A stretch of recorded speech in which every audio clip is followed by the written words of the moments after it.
Oke, jadi kalau misalnya kita kita bahas mengenai masalah kode broker ya, di sini berita yang kalau misalnya my friends baca disebutkan bahwa dari sisi bursa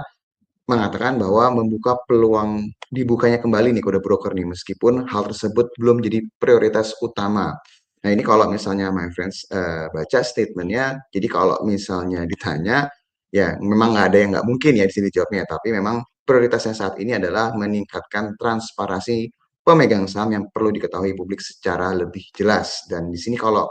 my friends perhatikan, sebenarnya progres sebelumnya tahun lalu itu mulai dibuka ya dari sisi kode domisili ya my friends ya di sesi kedua kalau misalnya my friends melihat sesi pertama ya setelah selesai langsung ada kode domisili. Ini kalau misalnya my friends perhatikan kalau sampai ini berlanjut seharusnya bisa memberikan impact yang positif sebenarnya untuk pergerakan bursa secara keseluruhan. Sudut pandangnya apa sih yang mau kita kasih lihat? Jadi yang pertama di sini kalau sampai ini nanti dijalankan meskipun memang belum ada timetable-nya, ini seharusnya akan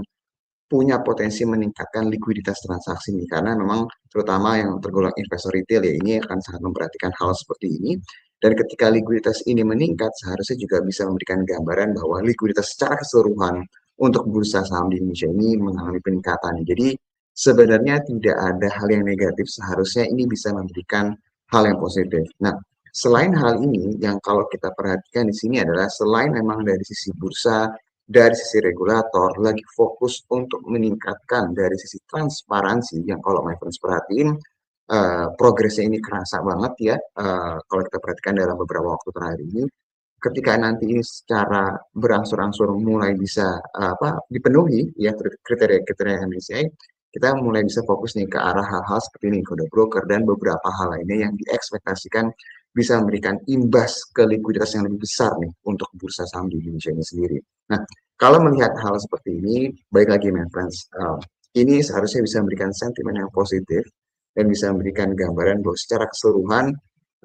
pergerakan pasar saham di Indonesia ini berangsur-angsur mulai membaik nih ya dan ekspektasinya ini juga bisa memberikan efek yang positif. Itu yang pertama kalau misalnya my friends perhatiin dari sisi kemungkinan dibukanya kode broker ya. Selain itu juga kalau misalnya my friends lihat ada berita tambahan, jadi di sini mengenai dari sisi Bursa Efek Indonesia ya yang menyiapkan pendampingan implementasi free float nih 15% bagi 267 emiten. Jadi kalau my friends perhatikan ini memang nggak gampang ya karena menaikkan free float dari saat ini 7,5% menjadi 15% dan ada 267 emiten yang tercatat nih berdasarkan saat ini di mana memang 267 emiten ini diekspektasikan bisa memenuhi free float-nya 15% sampai dengan 3 tahun mendatang. Tapi kalau misalnya my friends perhatikan dalam beberapa waktu terakhir statement dari bursa memang ada sekitar 49 emiten ya yang kalau misalnya kita baca statementnya memang mempengaruhi market ini secara signifikan banget di atas 80-90% nih my friends. Jadi ini pasti akan mendapatkan perhatian utama ya karena ini memang menjadi hal yang bisa memberikan impresi yang positif ke MSCI. Tapi yang kalau misalnya my friends lihat di sini ini sedang dalam masa proses juga untuk masalah menaikkan free float ini, gimana kalau dilihat dari statementnya di sini disebutkan bahwa semua perusahaan tercatat akan kami ajak berdiskusi, bentuk komunikasi dan jadwalnya sudah kami siapkan. Begitu peraturan yang berlaku, sesi bisnis, seksi aksi korporasi dan pendampingan akan langsung segera berjalan. Jadi uh, dari sisi regulator nggak cuma hanya meminta, tapi akan ada pendampingan dan juga ada hal-hal lain yang bisa membantu para emiten supaya bisa segera menaikkan free float-nya dari yang saat ini rata-rata, dari saat ini minimum 7,5% menjadi 15% dalam waktu beberapa tahun ke depan. Jadi,